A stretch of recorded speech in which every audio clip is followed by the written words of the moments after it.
Alhamdulillah, segala puji bagi Allah yang Maha Pengasih lagi Maha Penyayang, yang memberikan kesempatan untuk kita semua sehingga kita semua bisa berkumpul pada hari ini dalam acara diseminasi budaya positif guru penggerak pada tanggal 20 Oktober 2023.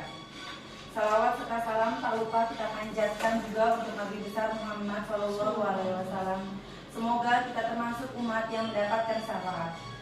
Pertama-tama saya mengucapkan terima kasih sebanyak-banyaknya kepada Bapak Kepala Sekolah, Bapak Ruslan Muhadi, kemudian kepada Ibu Guru yang menghadiri seminar ini, Bu Haji Cici, Bu Nur Maulida, sama Bu Lia. Terima kasih yang telah meluangkan waktu untuk mengikuti acara ini.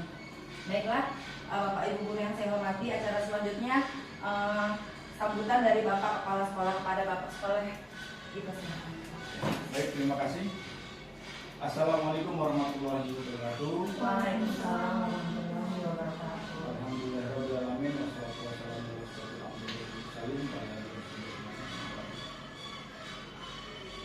yang paling utama mari kita panjatkan puji syukur kepada Allah Subhanahu wa taala atas limpahan rahmatnya kita diberi nikmat sehat. Salawat serta salam semoga tercurah kepada Nabi Muhammad sallallahu alaihi wasallam, keluarganya, para sahabat dan yang kami hormati Bu Rizkina selaku CGP Angkatan 9, yang kami hormati Ibu Dewan Guru SMK IPIP Fatihah 1 Cilegon. Alhamdulillah pada hari ini kita dalam kegiatan ya, CGP tentang penyebarkan pemahaman dan penerapan pengalaman budaya positif. Tentu budaya positif ini sangat berpengaruh terhadap perkembangan murid, di mana budaya positif itu ya kita bisa ada nilai-nilai, ada keyakinan, ada kebiasaan ya, yang di sekolah kita bisa terapkan, di mana itu semua berpihak kepada murid. Tujuannya apa? Tujuannya ya kita untuk meningkatkan kualitas pelayanan sekolah kita terhadap murid. Karena dengan adanya budaya positif ini, mudah-mudahan ya untuk anak-anak kita juga lebih semangat dalam belajar, semangat berkarya, semangat berprestasi. Ya intinya menjadikan pribadi anak yang bisa kritis, penuh tanggung jawab, dan juga sangat menghormati budaya, orang tua, guru, dan sebagainya. Jadi intinya dengan budaya positif ini kita dibantu nih dengan CGP. Harapannya kita bisa laksanakan dengan baik, dengan terapkan dengan baik, sehingga kualitas sekolah kita akan menjadi lebih baik. Amin. Mungkin itu yang dapat disampaikan selaku pengantar kegiatan ini. Kurang lebihnya mohon maaf. Assalamualaikum warahmatullahi wabarakatuh. Waalaikumsalam warahmatullahi wabarakatuh. Terima kasih kepada Bapak Ruslan atas sambutannya. Saya di sini akan menyebarkan pemahaman dan penerapan pengalaman budaya positif, tugas dari guru penggerak. Oke, ya. Wajib. Anda tidak tinggal di sini biar kelihatan di kamera. Kalau di situ kelihatan angkatnya. Oke, terima kasih Bu Haji atas instruksinya. Jadi kelihatan muka. Terima kasih Bu Haji. Oke, terima kasih. Sebelumnya saya ingin bertanya kepada Bapak Ibu tentang ilmu yang saya pelajari dari guru penggerak. Saya di sini bukan untuk menggurui atau apa, tapi kita saling sharing ya Bapak Ibu ya, tentang kolaborasi, tentang budaya positif di sekolah. Karena dari yang saya dapat dari guru penggerak bahwa untuk mewujudkan budaya positif itu kita mencari hal yang positif dari masing-masing individu untuk dikembangkan agar sekolah kita menjadi lebih baik. Nah sebelumnya saya ingin memberikan pertanyaan tematik, apakah Bapak Ibu setuju atau tidak setuju hukuman dapat mendisiplinkan anak? Setuju? Setuju. Bu Haji setuju? Setuju. Yang kedua, pemberian hukuman dengan hal positif seperti membaca atau membersihkan halaman sekolah dapat meningkatkan disiplin anak. Ya, setuju. Setuju. Setuju semua ya. Yang ketiga, memberikan penghargaan dapat meningkatkan motivasi belajar anak. Ya. Setuju juga. Setuju ya, oke. Nanti kita akan lihat jawabannya. Apakah ini menurut Bu Lia gimana? Setuju tidak? Setuju ya, hukuman dapat mendisiplinkan anaknya. Oke.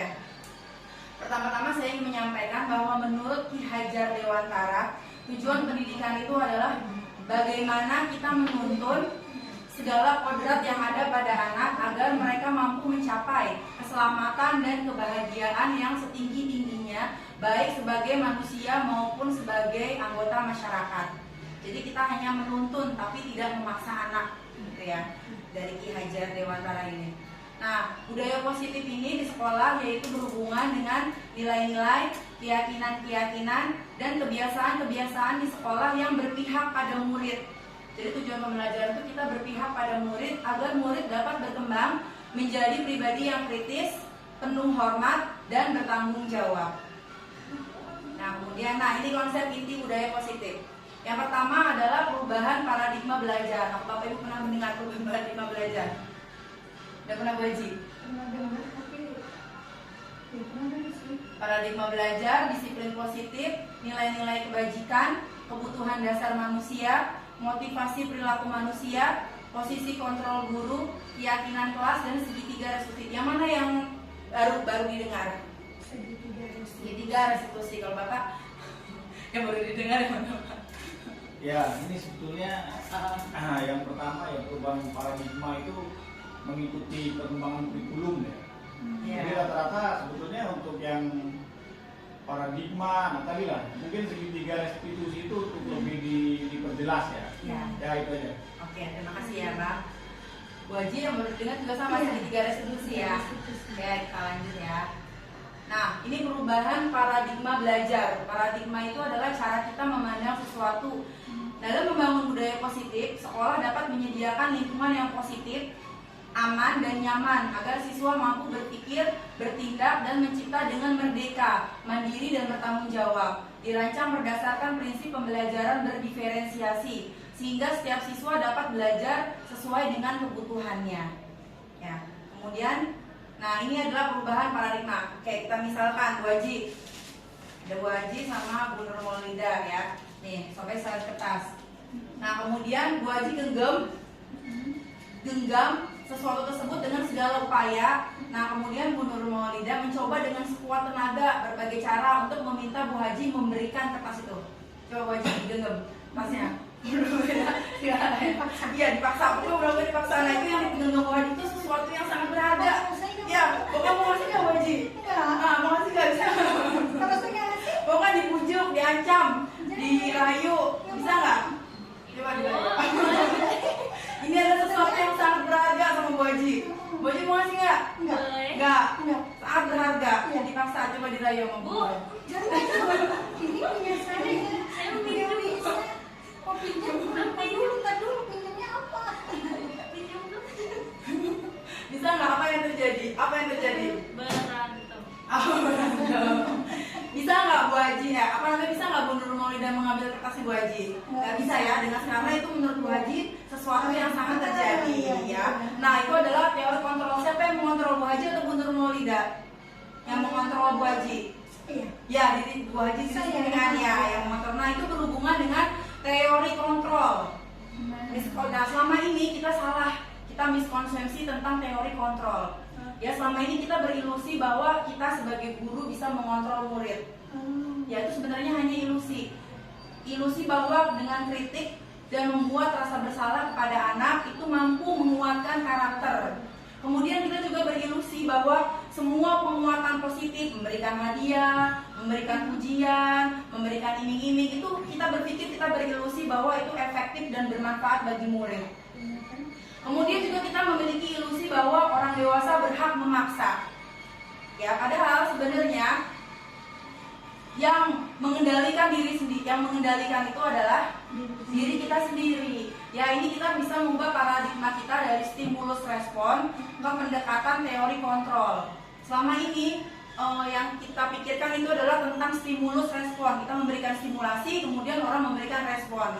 Yang pertama, kita mencoba mengubah orang agar berpandangan sama dengan kita. Padahal sebenarnya menurut teori kontrol, kita itu berusaha memahami pandangan orang lain tentang dunia. Yang kedua, kita melihat perilaku buruk anak dilihat sebagai suatu kesalahan. Padahal sebenarnya berdasarkan teori kontrol, semua perilaku itu ada tujuannya.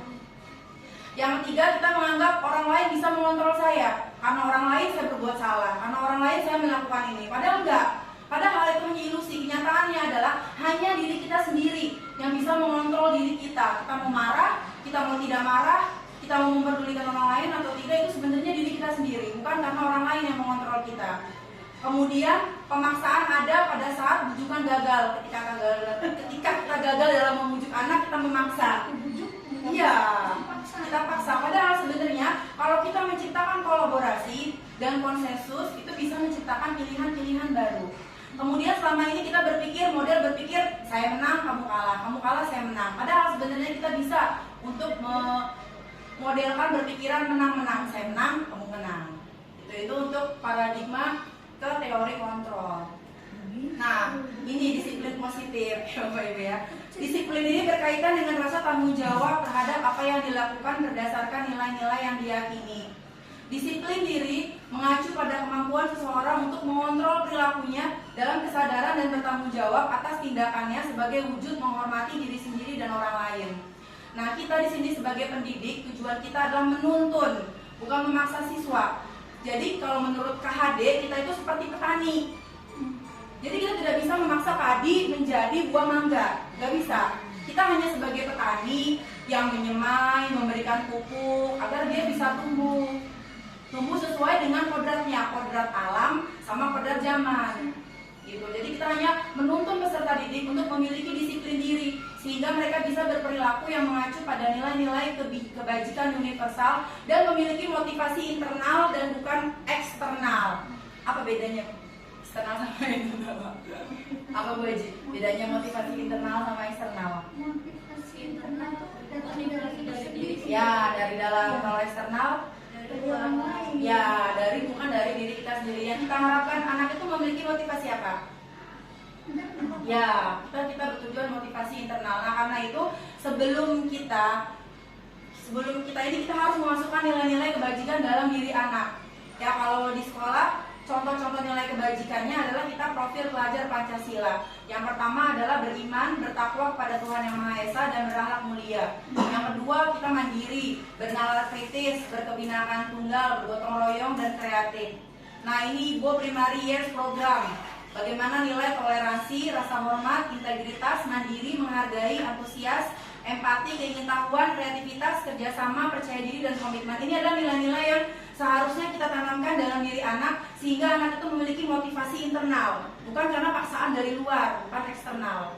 Nah, ada lagi empati, suara hati, kontrol diri, rasa hormat, kebaikan, toleransi, dan keadilan. Nah, kenapa sih anak itu melakukan sesuatu? Sebenarnya anak melakukan sesuatu itu karena untuk memenuhi kebutuhan dasar yang ada dalam dirinya, kebutuhan dasar manusia. Kebutuhan dasar manusia adalah segala sesuatu yang kita lakukan untuk mendapatkan apa yang kita inginkan. Jadi anak males itu sebenarnya ada kebutuhan dasar yang tidak dia miliki. Dia membutuhkan. Seluruh tindakan yang kita lakukan memiliki tujuan tertentu. Dan semua usaha terbaik yang kita lakukan adalah dalam rangka agar kebutuhan dasar kita terpenuhi dengan baik. Nah, ini 5 kebutuhan dasar manusia yang menjadi alasan mengapa kita melakukan sesuatu. Yang pertama adalah kebutuhan bertahan hidup. Contohnya makanan, tempat tinggal, kesehatan, keamanan. Kemudian kebutuhan kesenangan, bermain, humor, antusiasme, tertawa. Kemudian penguasaan, harga diri, memimpin, diakui, didengar, dan dianggap ada. Kemudian kebutuhan akan kasih sayang dan rasa diterima, dipedulikan, berbagi, kerjasama, bagian dari kelompok. Kemudian kebutuhan anak untuk kebebasan, contohnya mandiri, memiliki pilihan, dan mencoba hal-hal yang baru. Nah, ini motivasi. Jadi manusia itu melakukan sesuatu ada 2 motivasinya. Yang pertama adalah eksternal, yang kedua adalah internal. Motivasi eksternal yang pertama adalah anak melakukan sesuatu untuk menghindari ketidaknyamanan atau hukuman. Nah, ini adalah motivasi yang paling rendah. Biar anak tidak hukum itu adalah motivasi yang paling rendah. Yang kedua lebih tinggi lagi yaitu untuk mendapatkan imbalan atau penghargaan dari orang lain. Kalau ini lebih tinggi daripada yang pertama. Tapi yang paling tertinggi adalah motivasi internal, yaitu untuk menjadi orang yang mereka inginkan dan mereka menghargai diri mereka sendiri dengan nilai-nilai yang mereka percaya. Nah, kemudian ini sebagai seorang guru, saat Anda mengajar di kelas tepat waktu, motivasi apa yang mendasari tindakan Anda? Apakah Anda datang tepat waktu karena tidak ingin ditegur oleh atasan Anda dan kemudian mendapat surat peringatan, menghindari ketidaknyamanan atau hukuman? Atau Anda ingin mendapatkan pujian dari atasan Anda dan mendapat penghargaan sebagai karyawan atau guru berprestasi? mendapatkan imbalan atau penghargaan dari orang lain, atau Anda ingin menjadi orang yang menghargai waktu, menghargai diri sendiri sebagai teladan bagi murid-murid Anda, karena Anda percaya tindakan Anda sebagai guru akan dicontoh oleh murid-murid Anda, menghargai nilai-nilai sendiri. Manakah motivasi yang paling kuat mendasari tindakan Anda, atau bahkan kombinasi dari dua motivasi atau bahkan ketiga-tiganya? Ya Bu Lia, motivasinya apa? Ya, silakan Bu Lia, motivasinya Ya, apa? motivasinya dulu. Ya, Motivasinya apa? Pertama, oh itu Mana motivasinya kalau Bu Lia? 10, 1139, 1139 ya? ya. Yang mana ayo? Motivasi Bu Lia apa? Datang tepat waktu. Yang tidak ingin ditegur sama menghargai ada waktu. di Tidak ingin ditegur sama menghargai waktu, menghargai diri sendiri ya Bu Lia ya. Berarti motivasi internal. Kalau Bu Haji, motivasinya Kalau saya yang pertama dan yang ketiga. yang pertama dan yang Ada ketiga. tiga kan? Iya, iya. Berarti menghindari hukuman sama menghargai nilai diri sendiri ya. Menghindari hukuman. Dua berarti ya, eksternal sama internal. Kalau Bu Haji, Iya sama. satu dan ketiga ya. Iya, satu. Ya berarti rata-rata ada semua gitu ya. Ya siswa kita ya, menghindari hukuman. Nah, ini ada pertanyaan lagi. Iva kurang menguasai pelajaran matematika, sehingga pada saat pelajaran tersebut berlangsung, dia lebih banyak berdiam diri atau menggambar di buku pelajarannya. Pada saat guru matematikanya Pak Seno menanyakan pertanyaan, Iva menjadi gugup dan tak sengaja menjatuhkan tasnya dari kursi, serta tiba-tiba menjadi gagap pada saat berupaya menjawab. Seluruh kelas pun tertawa melihat perilaku Iva yang berbicara tergagap dan terkejut tersebut. Pak Seno pada saat itu membiarkan teman-teman Iva menertawakan Iva yang tergagap dan malu luar biasa, dan malahan minta Iva untuk maju ke depan dan berdiri di depan kelas sambil menunjuk hidungnya karena tidak bisa menjawab pertanyaan Pak Seno. Kelas makin gaduh dan anak-anak pun tertawa melihat Iva di depan kelas memegang ujung hidungnya. Apakah Anda setuju dengan tindakan Pak Seno terhadap Iva? Mengapa? Menurut Anda tindakan Pak Seno itu sebuah hukuman atau konsekuensi? Mengapa? Mana Bu Haji setuju nggak? Saya nggak setuju. Ya setuju. Maksudnya hukuman atau konsekuensi? Maksudnya ke hukuman. Maksudnya ke hukuman. Ya. Saya Kalau lebih melihat ke anaknya. Kalau itu kan dia merasa Stefan itu punya harga diri. Iya. Stefan itu punya penghormatan diri. Kalau digituin dia mungkin harga dirinya merasa menang. jatuh Jadi pada kalau diri. dia Ya benar. semoga tidak salah. Iya betul. Iya betul Bu Haji, betul. Ya, itu termasuk iya betul. Itu termasuk hukuman dan itu yang harus kita hindari sebagai guru. Ya, jadi ada konsekuensi, ada hukuman. Seperti apa Kak? Hukuman apa sih bedanya hukuman, konsekuensi dan restitusi? Ya. Berarti jadi kita itu bisa koreksi loh. Iya. Nah, jadi ada identitas gagal, ada identitas sukses Bu Haji. Jadi ada hukuman, ada konsekuensi, ada restitusi. Nah, contohnya, kalau hukuman itu sesuatu yang menyakitkan harus terjadi, sedangkan konsekuensi sesuatu harus terjadi. Restitusi, kalau restitusi itu kita memberikan pilihan-pilihan kepada anak. Hukuman itu tidak nyaman untuk murid anak untuk jangka panjang, sedangkan konsekuensi tidak nyaman untuk murid untuk jangka waktu pendek. Sedangkan kalau kita melakukan restitusi itu menguatkan anak dalam jangka waktu yang panjang. Kalau hukuman, korban mendapatkan keadilan, tapi konsekuensi korban bisa diabaikan. Kalau dengan cara restitusi, korban mendapatkan ganti. Kalau kita melakukan hukuman pada anak, anak akan tersakiti.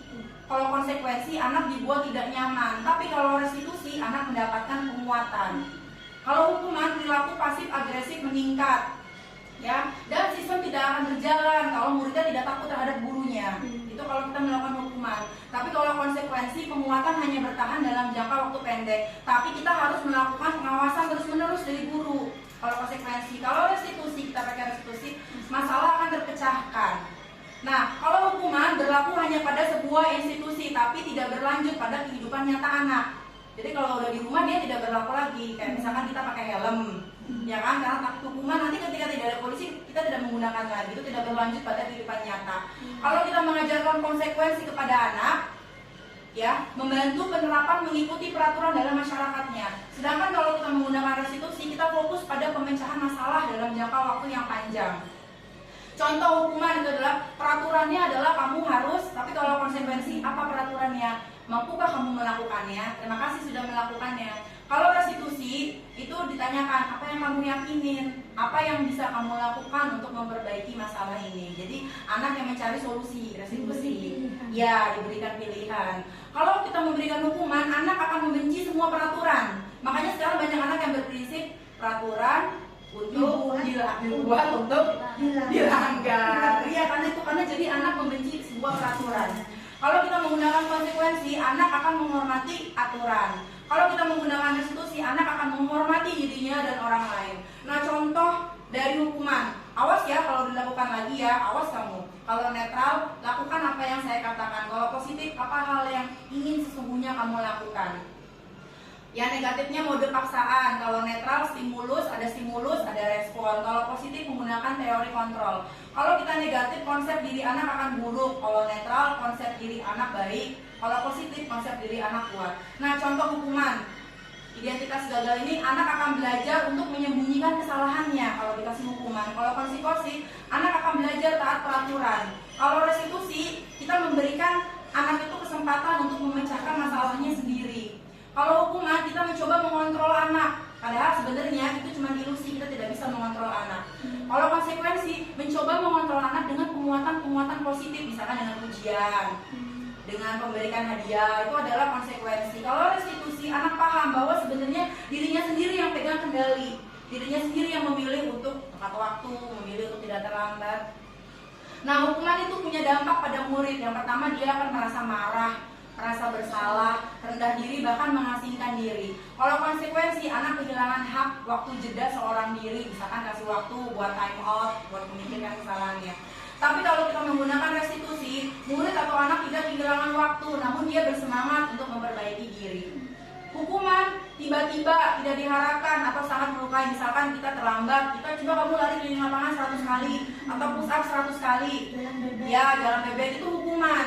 Itu bisa melukai, ya. Kalau konsekuensi sudah diketahui, misalkan kamu kalau terlambat bayar uang kartu terlambat, itu konsekuensi. Kalau restitusi itu dialog berupa undangan untuk mengadakan restitusi. Hukuman hanya dibuat guru. Jadi kamu harus lari di lapangan, kamu harus ini. Tapi kalau konsekuensi itu diskusi antara guru sama murid. Tapi kalau restitusi itu anak yang murid, anak yang mencari pemecahan masalahnya. Hukuman itu menyakitkan, guru menjalani konsekuensi dengan menyalahkan, mengkritik, menyindir kayak tadi, merendahkan. Kalau konsekuensi membantu guru menyatakan peraturan bareng-bareng, melakukan peringatan dan menerapkan konsekuensi.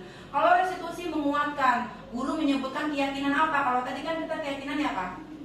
Profil pelajar Pancasila, jadi itu keyakinan anak. Membimbing kerangka acuan berpikir restitusi murid atau anak. Nah, ini perbedaan hukuman, konsekuensi, dan restitusi. Hukuman itu tidak terencana atau tiba-tiba. Silakan kamu lari keliling lapangan 100 kali atau push up 100 kali tiba-tiba. Murid tidak dilibatkan atau tidak tahu dia akan dihukum seperti itu. Berupa hukuman fisik, bersifatnya satu arah, hanya guru yang menentukan. Kalau konsekuensi terencana. Kalau terlambat pakai kartu sudah terencana, disepakati sesuai peraturan. Murid tapi tetap dibuat tidak nyaman, dan kita selalu memonitor murid, mengawasi murid. Kalau restitusi, proses menciptakan kondisi bagi murid untuk memperbaiki kesalahannya. Kemudian ada proses kolaboratif kerjasama yang mengajarkan murid untuk mencari solusi sendiri. Kalau restitusi itu. Nah, ini sebagai guru kita punya 5 posisi kontrol. Yang pertama adalah kita sebagai penghukum. Yang kedua, pembuat rasa bersalah. Yang ketiga, sebagai teman. Yang keempat, sebagai pemantau. Yang kelima, sebagai manajer. Kalau Bu Nurul sebagai apa, guru? Posisi kontrol. Kalau penghukum itu jadi dia menghukum menggunakan hukuman fisik dan fisik maupun verbal. Kalau pembuat rasa bersalah itu dengan suaranya lembut. Kamu mau ibu yang dihukum. Jadi membuat orang lain merasa tidak nyaman atau bersalah. Kalau teman, kita tidak menyakiti murid, tapi kita mengontrol murid dengan cara ajakan, tapi bisa dampak positif atau negatif, menggunakan humor itu sebagai teman. Kalau pemantau, kita melihat pada peraturan-peraturan. Ini aturannya ini loh, konsekuensinya ini loh, dengan menggunakan sanksi atau konsekuensi. Kita memisahkan hubungan pribadi kita dengan murid. Kalau manajer, berbuat sesuatu bersama dengan murid, mempersilahkan murid mempertanggungjawabkan perilakunya, mendukung murid agar dapat menemukan solusinya sendiri, berkolaborasi dengan murid untuk memperbaiki kesalahan yang ada. Selama ini kita sebagai guru apa? Wajibnya mah. Saya berusaha menjadi manajer. Manajer, Bu Nurul? Iya. Masih masih berusaha ya. Iya, masih berusaha. Saya juga selama ini saya salah Pak, saya belajar. Oh ternyata selama ini saya sebagai pemantau. Iya. Tapi Ya. emang benar Riz, kalau Kenapa, di Bu? BK Ah. nggak ada tidak mengenal menghukum atau Nah. kasih punishment itu nggak boleh. Nah iya betul. Sanksi itu nggak boleh. Iya, Kalau di betul. BK ya, jadi kalau ada guru BK sampai kasih sanksi ke anak sampai suruh jalan bebek atau apa itu sebenarnya salah. Iya, nggak boleh. Berkata keras pun itu udah verbal itu udah salah juga. Bagus, berarti udah materinya juga udah dia sama baik. Ini kebaikan Luar biasa, sebenarnya. iya mantap ya. Iya benar Bu Haji, betul sekali. Sebagai guru seharusnya kita bertindak sebagai manajer yang paling tertinggi. Iya, jadi berkolaborasi sama murid. Nggak boleh ngasih hukuman. Kalau membuat rasa bersalah memang kita lembut, tapi nanti jatuhnya psikis anak. Psikis, ya. Iya, psikis anak masih mendingan Sorry ya, saya menghukum. tidak Nah. bukan bagus nanti dikirain. Oh, Nggak bener, Bu. bukan. Cuma Ya. saya satu itu tadi yang saya Iya, pegang. benar, Setiap Bu Haji. anak punya harga diri. Iya, betul. Jadi kita jangan sampai merendahkan mereka. Kalau Betul. saya itu. Betul, kalau saya salah Bu Haji, saya baru tahu pas belajar ini Bu Haji, saya baru tahu, oh, selama ini saya salah. Anda salah juga Salah. sama anak Anda. Salah. Silang-silang. Oh iya, silang-silang. Saya salah. Silang-silang saya memantau. Mana ini lo Silang-silang, silang. iya. Iya, salah saya baru tahu. Nah, di anaknya- Stimulus respon. Di anaknya juga di apa Trauma. namanya, diterapkan. Saya terapkan ke anak saya di rumah, nggak kerja ini, memantau. Pas belajar ini, oh iya benar saya salah. Jadi saya tidak Kita itu bergerak. penghukum, Ah, ya. Menghukum sama pemantau Bu Haji sesuai dengan konsekuensi. Itu jadi sebenarnya saya salah ya, benar salah saya belajar. Sama gimana sekarang? Untuk sekarang udah belajar. Nah, kemudian karena itu biar supaya kita menerapkan posisi manajer, kita membuat tentang keyakinan kelas. Kenapa harus keyakinan kelas? Kenapa bukan peraturan kelas? Keyakinan kelas. Keyakinan itu kayak tadi loh, profil Iya, belajar iya. Pancasila. Kenapa harus kita membuat keyakinan Bukan kelas, peraturan. bukan peraturan? Kenapa? Karena kalau sudah diyakini pasti dilakukan dengan ikhlas. Peraturannya ya. Kalau peraturan mungkin, oh emang peraturannya begitu, jadi saya harus ikut peraturan. Ada nggak ikhlasnya? Mungkin ya. Mungkin benar nggak Pak? Iya, kalau menurut Bapak gimana menurut Bapak? Jadi keyakinan itu kan mengarahnya ke hal yang positif. Saya yakin bisa, saya Ya. yakin hal yang positif. Tapi kalau udah bicara peraturan, terkadang orang udah image pada peraturan negatif ya. Sehingga kalau dari sini saya berpikiran, berpendapat keyakinan kelas itu akan lebih masuk terhadap anak, karena kan orientasinya tadi positif. Tapi kalau di Ya. peraturan itu pasti orientasinya udah negatif dulu anak ini. Jadi lebih menjalankan hal yang positif lah, kita arahkan aja ke positif tadi. Mungkin itulah. Iya, iya benar Pak. Terima kasih. Terima kasih buat Bu Haji sama Pak Ruslan. Betul sekali ya. Jadi kita harus membuat keyakinan dulu. Baru kita peraturan. Nah ini adalah contoh keyakinan. Contohnya ya, peraturannya kami meyakini bahwa sangat penting untuk menghormati semua orang dan barang milik orang lain. Nah itu berarti keyakinannya hormat. Kemudian keyakinan yang kedua saya terapin nih ke anak-anak STM, keyakinan bekerja. Itu ya, bahwa mengerjakan semua pekerjaan, tugas-tugas yang telah ditugaskan itu berarti keyakinan bekerja. Kemudian ada lagi keyakinan diterima dan dimiliki. Kami meyakini bahwa sangat penting untuk merasa diterima pada suatu kelompok dan saling peduli satu dengan yang lain. Itu adalah keyakinan. Nah ini kalau terlihat kayak gimana? Yang hormat, Yang hormat. yang terlihat, Terdengar, terlihat, berperilaku. perilaku. Kalau terlihat gimana? Nah jadi ini ada diagram Y, ada diagram T. Kalau di guru penggerak diajarin ini. Saya juga baru tahu juga diagram Y, baru belajar. Saya mau ngomong. Seperti apa kalau yang terlihat? Yang mana? Yang ini Pak terlihat, kalau hormat terlihat yang ini mana Pak? Terlihat itu mungkin apa ya? Kita minjam sesuatu alat kali ya, harus izin itu terdengar kan terlihat. Saya Oh, iya, mohon izin mungkin ya. Iya iya benar Pak benar. Tapi entah terlihat atau berperilaku tuh Kalau minta izin. kalau minta izin gitu ya. Minta izin. Ya ini ya misalkan kan untuk hormat nih, saya minta izin untuk meminjam sesuatu. Menghormati yang Itu tapi saya juga bingung antara terlihat atau berperilaku ya kalau yang itu gitu. Nah, Gitu ya. iya betul Pak. Jadi izin juga termasuk terlihat, memegang barang milik orang lain ya dengan izin betul. Terlihat ya, bukan kalau berperilaku ya. Iya. Iya, itu tadi. Kalau berperilaku memberikan ruang Contohnya bekerja. bisa sama loh. Iya, sama ya. Bapak kok bisa sama ya?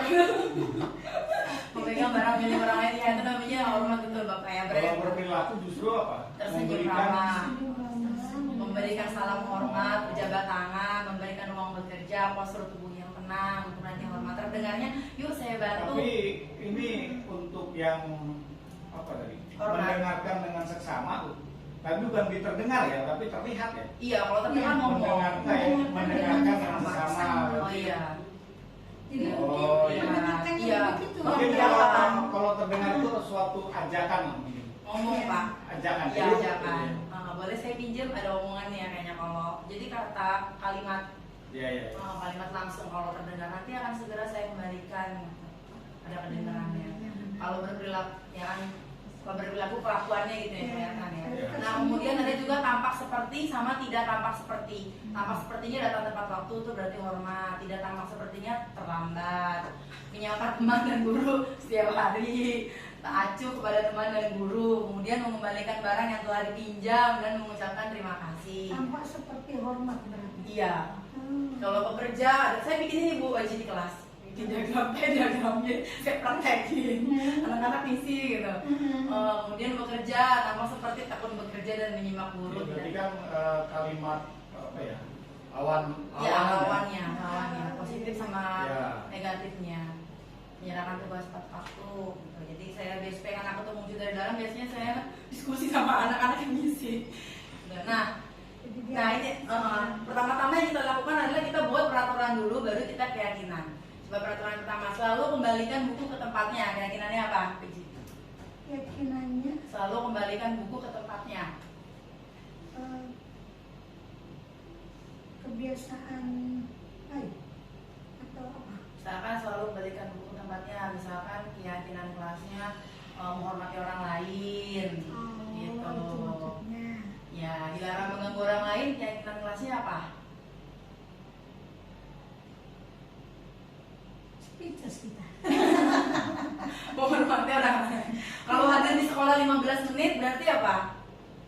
Komitmen. Iya, komitmen, betul Bapak. Dilarang melakukan kekerasan, berarti keyakinan kelasnya apa? Kita tidak boleh nih melakukan kekerasan berarti. Apa ya? Tapi mungkin kalau yang atas yang Iya. selalu Kembalikan memberikan buku. buku itu sifat tanggung jawab. Tanggung jawab, ya benar. Karena dia tanggung jawab. Tanggung jawab. Kalau yang lainnya nggak tahu nih. Mengganggu orang lain itu apa ya? Hormat ya, misalkan ya. Ya bisa. Menghormati. Menghargai. Menghargai, menghormati orang lain. Jadi kita bikin dulu peraturannya, peraturan, baru nanti sebenarnya tulis Keyakinan. Kalau dilarang menggunakan narkoba, berarti apa? Keyakinannya. Dilarang itu kan tidak boleh. Iya. Dilarang. Ya, kalau menggunakan narkoba nanti sakit. Berarti kesehatan. Kesehatan, ya. Bergantian untuk menunggu giliran. Disiplin. Bukan ya? Format ya. Kalau gantian masih sabar gitu. Sabar. Nanti gantian harus sabar. Sabar. Kalau menggunakan masker, kesehatan. Kalau jangan berlari di kelas, jangan lari-lari berarti Apa ya? apa? Jangan lari-lari. Tertib. Iya, pintar. Enak ya waktu sia-sia saya ngajak guru BK ya. Ya. Jadi benar Bapak Bapak benar nomor 1. Wajib benar ya. Dua doang. Jawab Ya, jadi kita buat dulu peraturan ke anak, kita sama-sama keyakinan. Dibikin di kelas. Iya. Harus. Iya, betul semua. Jadi saya kalau bimbing anak kemarin kan ya, saya ngomong ke anak yang nanti restitusi keyakinan kamu apa yang udah kamu langgar. Jadi sekarang sudah nggak ngomong lagi baju udah jadi saya. Absennya jadi penuh kan absen barang yang berubah anaknya berguna gitu benar-benar. Orang tuanya tidak pernah menghukum. Karena tidak ada. Saya nggak tahu baju awalnya. Tidak ada punishment. Saya nggak tahu makanya saya berguna juga nih. Karena di BK itu Teorinya, karena udah ada kan BK. anak-anak yang bersalah itu bukan anaknya yang salah. Iya, bukan Kalau di BK, tapi gurunya yang salah. perilakunya baju ya. Iya, perilakunya. Oh, iya, saya punya salah saya. Apa-apa semua kan berasal dari itu dari itu Iya benar baju mah enak buat hotel. Ya jadi ini peraturan, ada keyakinannya, tanggung jawab, terus mengganggu orang lain, menghormati orang lain ya. Ini kesehatan. Jadi kalau anak melakukan kekerasan di kelas, saya bilang kamu melanggar keyakinan apa? Berarti kamu tidak menghormati orang lain sama keselamatan. Jadi saya tanya keyakinannya nanti. Nah ini, jadi nanti kita buat kesepakatan kelas. di kelas. Jadi pertama kita buat peraturan kelas, kemudian keyakinan kelas. Dengan keyakinan kelas yang udah ada, kita akan membuat lingkungan yang positif di sekolah. Kemudian kita mendapatkan budaya positif. Nah, contoh ini kesepakatan kelas yang saya buat, yaitu yang pertama selalu datang tepat waktu dan selalu menerapkan kedisiplinan, menjaga kebersihan dan keindahan kelas, selalu berpenampilan rapi, mengerjakan tugas tepat waktu, menggunakan HP hanya untuk proses pembelajaran, tidak boleh merokok di lingkungan sekolah, membudayakan 5S, senyum, salam, sapa, sopan santun, sama membudayakan Lisa. Saya kalau turun dari tangga, anak-anak ingat Lisa kan? Siapa Lisa? Lihat sampah, ambil. Turun tangga, turun Mas Bro, Lisa, Mas Bro. Nama Lisa. Singgung. Iya. Nah, ini yang terakhir yang tadi ini ya, tentang segitiga restitusi. Jadi itu pinter. Jadi saya menerapkan ini Pak, kemarin Pak, beneran Pak, absensi saya tadinya apa, saya terapin Pak. Cobalah saya mau ngikutin yang video dari guru Ini penggerak. harus ditularkan ke semua guru, Liz. Iya, ini saya lagi ngelarin. Iya, semua guru saya bilang. Saya udah coba, absennya penuh Bojing. Jadi Nah. saya coba ngikutin, cobalah saya pakai segitiga restitusi. Jadi restitusi itu apa sih? Suatu Ya, proses dialog. restitusi Iya. apa? Dari tadi itu pertanyaan saya.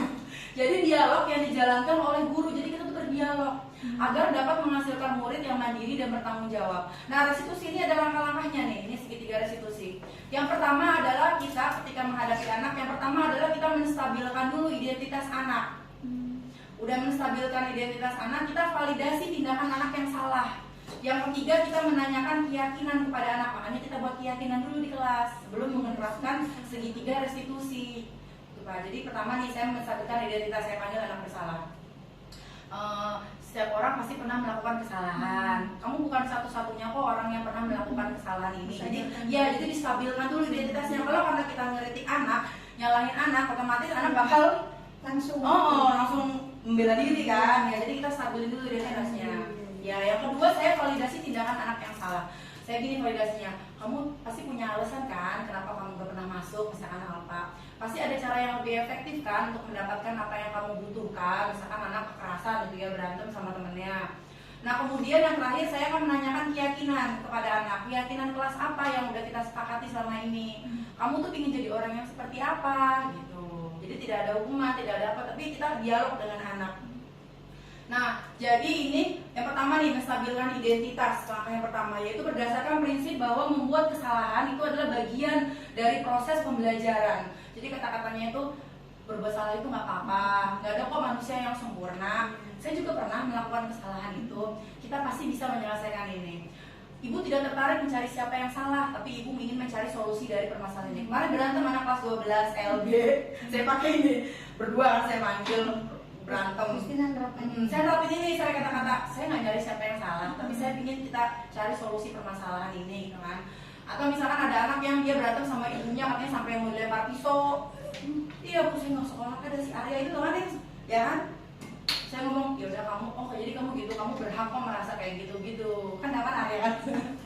Berantem sama ibunya, pakai ini saya mundur. Sekarang masuk Arya. Nah, kemudian apakah kamu sedang menjadi teman yang baik buat dirimu sendiri? Jadi kita stabilkan dulu identitasnya. Yang kedua, saya baru memvalidasi tindakan anak yang salah. Jadi berdasarkan prinsip bahwa setiap perilaku itu pasti ada alasannya. Tadi kan ada kebutuhan dasar manusia kan? Ada pasti entah dia ingin rasa kasih sayang atau kebutuhan kesenangan, misalkan bolos merokok kesenangan. Ya pasti ada alasannya karena kebutuhan tadi 5 dasar kebutuhan. Padahal kamu bisa ya melakukan kesalahan yang lebih buruk daripada ini. Kamu pasti punya alasan kan kenapa ngelakuin hal itu. Jadi divalidasi dulu. Kamu patut bangga pada dirimu sendiri karena kamu telah melindungi sesuatu yang penting buatmu. Misalkan anak berantem karena apa? Aku ngomongin ini, kamu patut bangga pada dirimu sendiri karena kamu telah melindungi sesuatu yang penting. Kamu boleh tuh mempertahankan sikap itu, tapi kayaknya kamu harus menambahkan sikap yang baru. Gitu, dan ngomongnya juga lembut gitu. Sampai saya kasar. Ini kasih masukan sedikit. Iya, Pak. Ya, ini sudah bagus ya, menggali daripada anak tersebut. Cuma ini satu hal yang perlu ditekankan. Ini dalam pengkajian tadi harus satu waktu selesai.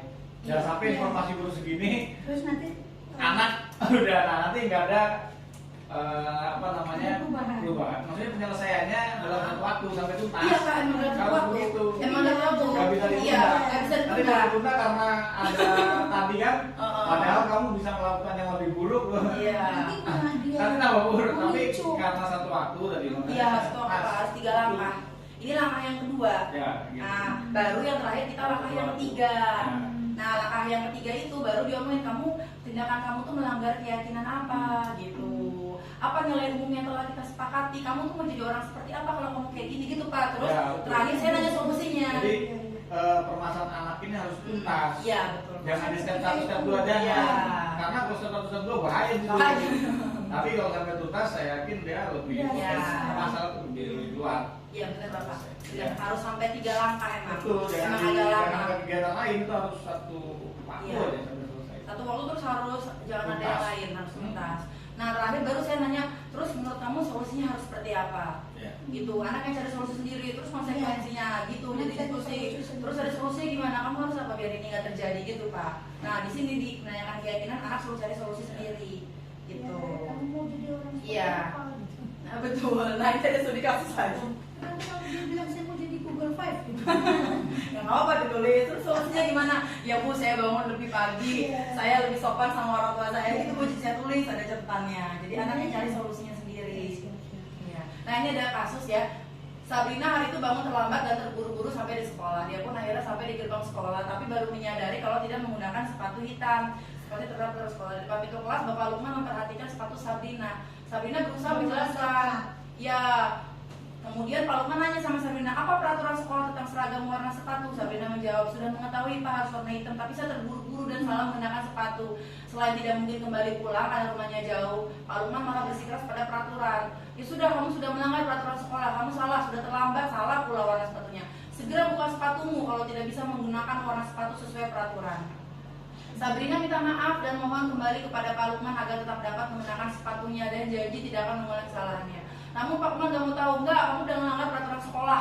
Kalau kamu gak sanggup ambil sepatu di rumah atau antarkan sepatu ke sekolah, ya udah kamu gak usah pakai sepatu seharian. Sekarang copot sepatumu dan silakan belajar tanpa sepatu seharian. Sabrina pun dengan berat hati mencopot sepatunya dan memberikannya kepada Pak Lukman. Seharian dia tidak berani berkeliling sekolah karena malu dan lebih banyak berdiam diri di kelas tanpa alas sepatu. Pertanyaannya, dalam kasus itu posisi apa yang diambil Pak Lukman? Apa? Jadi sebagai apa? Iya benar, penghukum. Harusnya indikatornya apa penghukum? Nggak mau tahu tadi. Iya, mau tahu ya Pak langsung memberikan hukuman. Iya betul. Kalau seandainya Pak Lukman sebagai posisi manajer, apa yang dikatakannya? Pertanyaan seperti apa yang akan diajukan ke Sabrina? Oh manajer. Ayo jawab. Jawab. Kalau ibu dulu jadi ibu dulu. Ibu Rizky. Ibu Lia gimana? Kalau misalkan jadi manajer, sebagai manajer, tadi itu kita menjalankan segitiga restitusi. Emang lebih lama emang segitiga yang akan ngasih hukum sama lagi itu. Kalau segitiga restitusi itu harus menyediakan waktu ya kan? Kamu salahnya apa?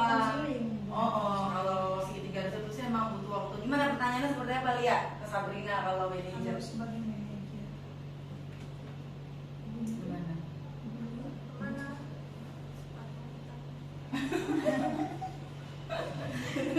Kamu malu. Ayo. Tanya dia. Apa kita belajar bang? Ibu Lia, Iya. ternyata kita punya ilmu. Saya juga banyak salah.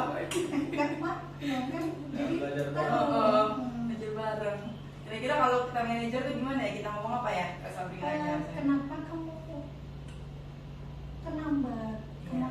Kenapa sampai tidak memakai sepatu hitam? Itu kan bisa. Kalau menanyakan ya kalau yang menvalidasi kesalahannya,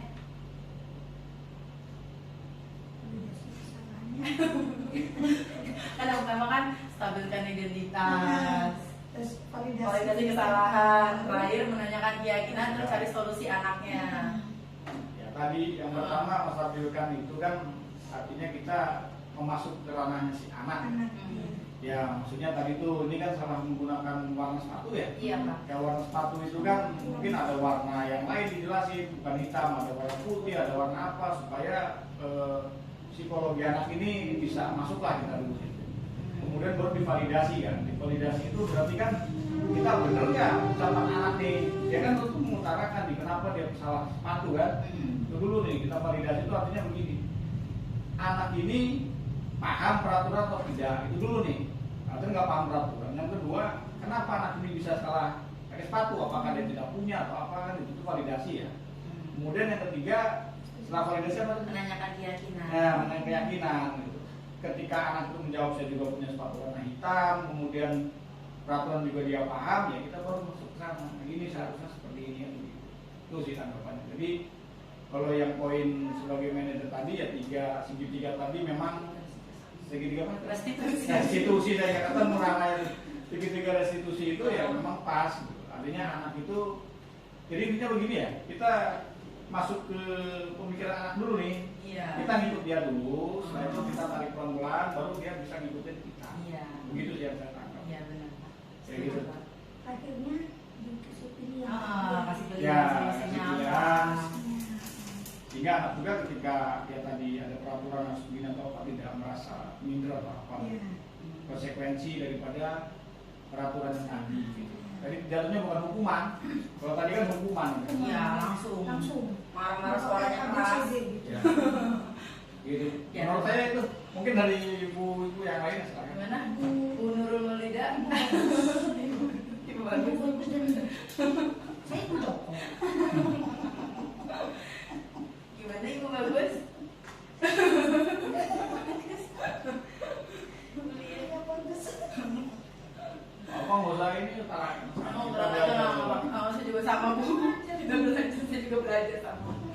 Kesalahannya banyak kesalahan saya daripada Bu Nurul. Nah, di kemudian ada kasus dua lagi. Ibu Dani sedang menjelaskan pelajaran bahasa Inggris papan tulis. Namun beliau memperhatikan bahwa Fajar malah tidur-tiduran dan tampak kacau pada badannya anak em banget nih. Fajar coba jawab tanya nomor 3, maju ke depan dan dikerjakan di papan tulis. Fajar pun tampak malas-malasan maju ke depan dan sampai di depan papan tulis pun Fajar hanya diam terpaku sambil memegang buku bahasa Inggrisnya dan memainkan spidol di tangannya. Ayo Fajar, makan jangan tidur-tiduran. Dan kalian perhatikan, udah sana duduk lagi. Kira-kira siapa yang bisa? Fajar pun kembali duduk di bangkunya. Hal seperti ini sudah sering kali terjadi pada Fajar. Sepertinya tidak memperhatikan acuh tak acuh dan nilai-nilainya pun tidak terlalu bagus untuk pelajaran bahasa Inggris. Pada saat ditegur oleh Ibu Dani, Fajar hanya menjawab, tidak tahu Bu. Ibu Dani pun menjawab, gimana kamu Fajar? Kamu gak kasihan sama ibu ya? Ibu tuh udah capek-capek ngajarin kamu gak kasihan sama ibu? Dan Fajar pun dia membisu. Pertanyaannya, posisi kontrol apa yang diambil oleh Ibu Dani dalam pendekatannya kepada Fajar? Ya, posisi kontrolnya apa? Sisi konten tadi penghukum. Penghukum, membuat rasa bersalah, ya betul. Teman, pemantau, sama manajer. Membaca sikap Fajar. Nah, sebenarnya anak kayak gitu tuh karena ada kebutuhan yang diperlukan oleh Fajar. Tadi kan kebutuhan itu sebenarnya anak tuh ada 5 ya, kebutuhan dasarnya. Kebutuhan apa yang Fajar? Ini kan kebutuhan kan seperti ini. Kebutuhan sebenarnya anak itu setiap perilaku tuh ada alasannya. Nah, ini kebutuhan dari Fajar tuh. Manusia itu, semua manusia itu. Iya, semua manusia. Jadi alasannya ini sebenarnya kita melakukan sesuatu, bertahan hidup, kesenangan, kebebasan, kasih sayang, dan rasa diterima sama penguasaan. Kira-kira Fajar itu kebutuhan apa kira-kira wajib? Kalau nggak salah ya, Iya. rasa diterima. Iya, rasa diterima ya, makanya sayang ya. Nah, Menurut Anda setuju nggak? Belia? Setuju. Bapak? Ya. diterima. Kalau dia bagian dari kelompok itu dia bagian dari kelas gitu. Rasa diterima. Rasa diterima ya, kebutuhannya. Benar-benar Kasih sayang. Makanya diskusi gak ada jawaban bersama. Ya, artinya tadi udah dijelasin ya bahwa di posisi anak itu kan dia sedang tidur ya. Ya, Iya, itu iya. Dari dikasihnya ya. di kelas mungkin. Cuek di kelas. Kemudian kan seorang guru ini menugaskan bahwa anak itu suruh mengerjakan di depan ya, depan kelas. Kemudian dari anak tadi apa? Anaknya Suruh ngerjain suruh nggak ngerjain bisa. tapi malah Malah bengong, bengong. malah Anaknya nggak aja. tahu. Nah ini saya cermati dulu nih kalimatnya nih. Bahwa Fajar itu tiduran dan nampak acuh ya. Iya. Acuh. Jadi mungkin satu kurang semangat lah. Padahal satu situ satu kurang semangat. Kemudian setelah itu Fajar pun disuruh maju ke depan tapi udah malas. Nah ini Fajar ini hanya diam terpaku sambil memegang buku dan memainkan spidol di tangannya, mungkin memang udah acuh lah mungkin begitu ya. Kemudian gurunya kan menegur, jangan tidur aja. Nah ini kan satu berarti tadi ingin si Fajar ini satu mungkin ya tadi perhatian ya, perhatian atau dianggap Masa diterima. rasa diterima, betul. Jadi masuk rasa diterima tadi, terus balik lagi itu tadi apa? Kebutuhannya. Kebutuhannya. Ini kan kalau kalimat narasi panjang kan harus saya garis bawahi dulu poin intinya. Ya dipedulikan itu maksudnya ya diingatkan, kemudian juga bisa juga di apa namanya ya, entah berbagai kerjasama ya, maksudnya kerjasama itu seorang guru juga kan sebelum mengajar harus mengkondisikan anak. Iya. Mungkin di situ lewat tuh satu tuh mengejar anak supaya udah siap semua kan begitu. Iya. Kemudian untuk mencoba hal baru ini anak ini belum ada yang kebebasan itu. Oh, Mencoba hal baru. kebebasan kemandirian ya Pak ya? Ya, jadi mencoba hal baru itu anak ini udah malas duluan gitu, gimana ya? Jadi belajar bahasa Inggris lagi, udah males lah. Ya, ini kan kita mencari motivasinya itu yang memang mencoba hal baru tadi. Kalau saya sih dua sih, menurut saya. Kasih yang rasa diterima sama kebebasan dia itu masih belum ada, karena kalau saya lihat kondisi dari cerita, ini merasa tidak nyaman, tidak suka, tidak senang, tertekan dan sebagainya. Itu sih kalau saya gitu ya. Dan mungkin ibu guru yang lebih tahu daripada saya gitu. Iya benar Pak, saya juga mikir cuma rasa terima doang jawabannya waktu itu. Kebebasan juga iya ya, coba hal baru, anaknya nggak punya, kurang akan kebutuhan kebebasan dia ya. Jadi motivasinya itu udah nggak ada. Jadi bahasanya mungkin gini, ketika besok belajar bahasa Inggris lagi gitu. Nah itu kan berarti kan udah malas untuk mencoba hal yang baru. Jadi lebih cenderung dia senang pelajaran yang rutin yang menurut dia bisa. Tapi ketika ada pelajaran agak sulit dia udah malas duluan. Bosan juga mungkin. Bosan mungkin ya tadi karena udah malas mencoba hal yang baru, udah nyaman lah. Di situ lah mungkin. Iya, iya. Ya mungkin dari CGP yang lebih tahu gitu ya. Kalau saya kan hanya menyimak daripada ini. Iya, nggak pas saya juga nggak tahu bareng-bareng ya Pak.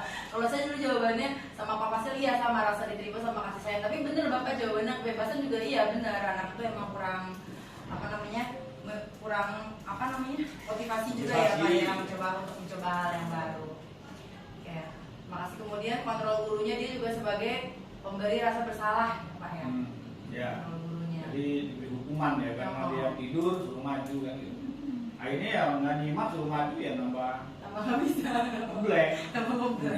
Malah anak jadi bikin malas nanti ya ininya. Iya, terima kasih Pak. Oke Pak, demikian dari saya. Alhamdulillah. Yang sana udah teriak-teriak sama dia. Masih akunya. Yang sana udah teriak-teriak nih. Oke, siap.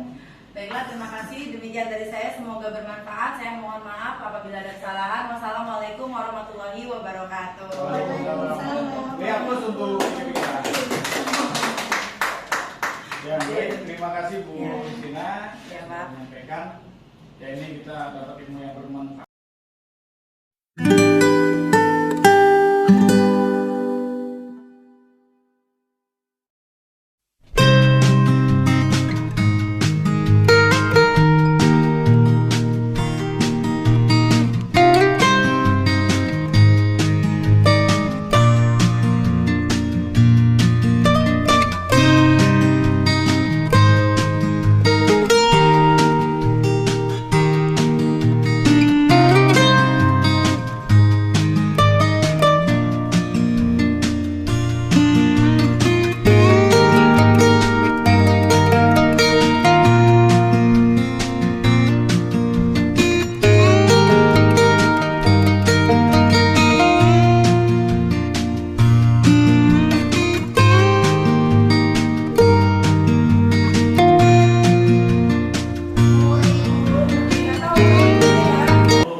7 berarti nilai apa?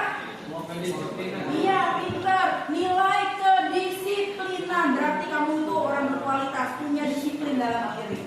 Ya, keren. Merdeka. Saya tidak bisa mengendalikan kamu. Orang tua kamu bisa mengendalikan kamu anak-anak? Bisa nggak mengendalikan kalian? Kalian nih dalam kontrol diri itu ada 3 motivasi, ya, 3 motivasi.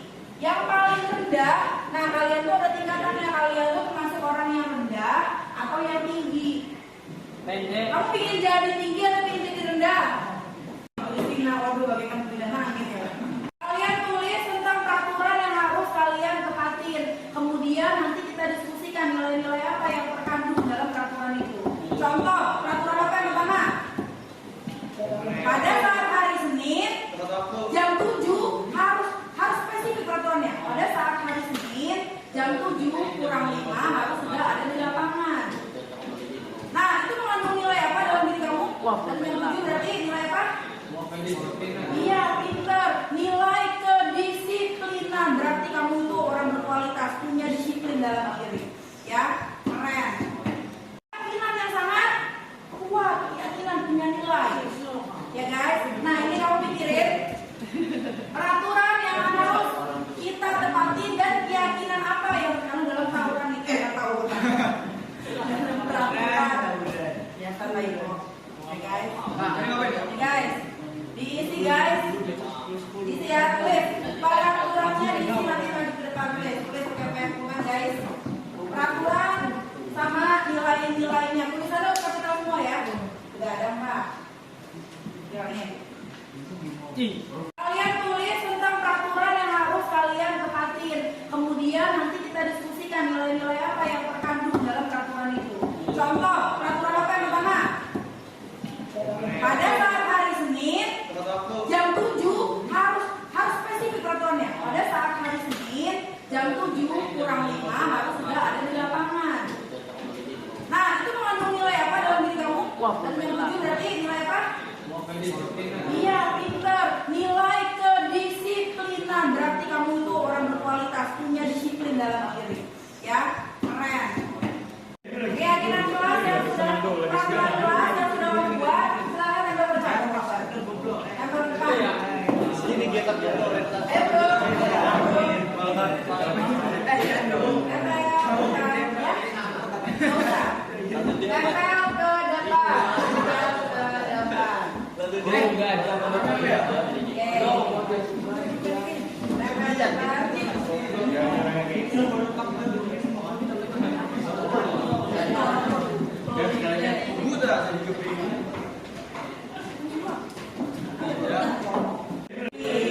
Jadi keyakinan yang benar keyakinan apa guys? Tanggung balik badan. Yuk. Nah, pengerjaan tugas dan tanggung jawab apa lagi? Berarti kamu punya nilai apa? Saya tanggung jawab. Coba JR, pasti cowok deh, Mbak. Punya nilai bekerja. Tahu bekerja?